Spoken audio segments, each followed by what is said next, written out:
नमस्कार, मी पंजाब डक. राज्यामध्ये आणखीन 4 आणि 5 ऑगस्ट आणि 6 ऑगस्टच्या दरम्यान आणखीन 4 दिवस काही भागात आणि काही जिल्ह्यात तुरळक भागातच पाऊस पडणार आहे म्हणून हा अंदाज लक्षात यायचा. नेमका कुठं पडणार आहे तुम्हाला एक सांगू इच्छितो. सोलापूर जिल्ह्यात पंढरपूर, सांगोला, आटपाडी, त्या म्हणजे सोलापूर जिल्ह्यात बऱ्याच ठिकाणी वेगवेगळ्या भागात विखुरलेल्या स्वरूपाचा पण पडणार आहे. 6 तारखेपर्यंत आणखीन पाऊस आहे. त्याच्यानंतर धाराशिव जिल्ह्यात देखील विखुरलेल्या स्वरूपाचा पडणार आहे. भाग बदलत पडणार आहे. सर्वदूर काही पडणार नाही. अर्ध्या घंट्याचा 20 मिनिटाचा पाऊस असणार आहे म्हणून अंदाज लक्षात यायचा.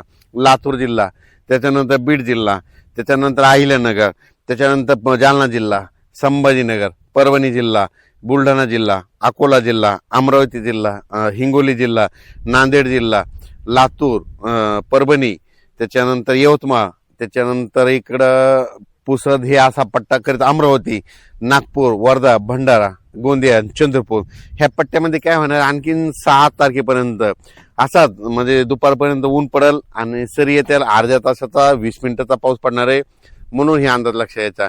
त्याच्यानंतर 7 तारखेच्या नंतर 7 ऑगस्ट नंतर चांगली उघडीप भेटेल म्हणून हे लक्षात यायचं.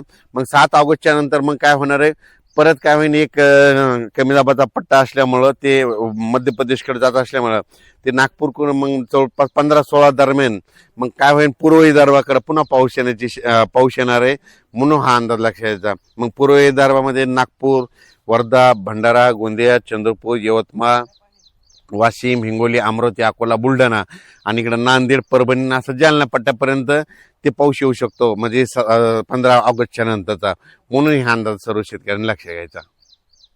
आता कोकणपट्टीचा म्हणजे कोल्हापूर, सांगली, सातारा, पुणे हे जे पालघर पर्यंत तिकडं मग घाटमाथ्यावर काय होईल 6 तारखेपर्यंत आणखीन त्या सरी मग चालूच राहतील म्हणून हे अंदाज लक्षात द्यायचा. पुण्यात देखील काय होईल, थोड्या सरीच येतील आणि 6 तारखेच्या नंतर पुण्याचा देखील पाऊस बंद होणार आहे 7 तारखेपासून म्हणून पुणेकरांनी अंदाज लक्षात द्यायचा. मुंबईकडे देखील काय होईल 7 तारखेच्या नंतर 7 ऑगस्टच्या नंतर पुन्हा तिकडला देखील पाऊस कमी होणार आहे म्हणून अंदाज लक्षात द्यायचा. नाशिक कडला देखील पाऊस 7 ऑगस्ट नंतर कमी होणार आहे म्हणून अंदाज लक्षात द्यायचा. म्हणजे सांगायचं झालं तर जळगाव, धुळे, नंदुरबार, नाशिक आणि हे कोकणपट्टी, इगतपुरी, घाटमाथा इकडं काय होईल सध्या तरी 6 तारखेपर्यंत असाच विखुरलेल्या स्वरूपाचा 10 मिनिटाचा 20 मिनिटाचा अशा सरी येतील म्हणून हा अंदाज जळगाव जिल्ह्यातल्या शेतकऱ्यांनी घ्यायचा म्हणून हे लक्षात यायचं.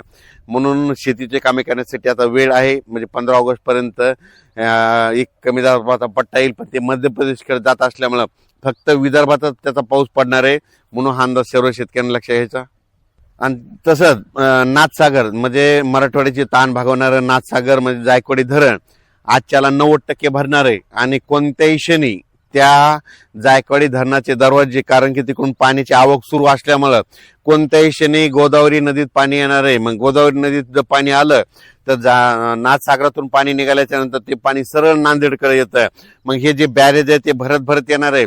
शेतकऱ्याला माझी विनंती, आणखीन आज उद्या ह्या 2-3 दिवसामध्ये तुमच्या कोणाच्या मोटर असेल, पाईपलाईन असेल तर तुम्ही काढून घ्या, कारण की जायकवाडी आपल्या गोदावरी नदीला कोणत्याही क्षणी ते पाणी सोडू शकता. आपले जनावर असेल, आपलं शेता म्हणजे त्या गोदावरी नदी काठनं गाई गोटे आहेत त्यांनी काय करायचं, आपण आपल्या पाळीव प्राण्याची काळजी घ्या. 2-4 दिवस आता नदीमध्ये तुमचे जनावरे बांधू नका, चरायला सोडू नका, कारण की कोणत्याही क्षणी आजच्याला 90% होणार आहे. 90% झाल्याच्या नंतर उद्या 93-94% होईल आणि 100% भरण्याचा मार्गावर 100% होणारच आहे. 100% व्हायच्या अगोदरच त्यांना सोडण्याची तयारी ठेवावी लागते म्हणून त्यांनी देखील आदेश दिले. आणि माझी देखील विनंती आहे की नांदेडपर्यंत जिथपर्यंत गोदावरी नदी आहे तिथपर्यंत त्या शेतकऱ्यांनी अंदाज लक्षात घ्यायचा. तर मी माझ्या शेतामध्ये आजच्यानं ही आपलं सोयाबीनचं पीक यावर्षीचं आलेलं आहे 2026चं आणि कम्प्लीट याचा 1 महिना 3 म्हणजे 33 दिवस पूर्ण झालेले आहेत. आता नेमकेच कुठंतरी फुलं लागत आहेत म्हणून फवारणी देखील सुरू आहे.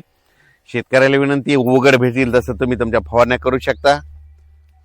होईल तिथपर्यंत फवारणी करताना सकाळच्या वेळेला जायचं, कारण की दुपारनंतर 2-2:30 नंतर पाऊस येणार आहे म्हणून जितकं लवकर जातं तितकं चांगलं. धन्यवाद.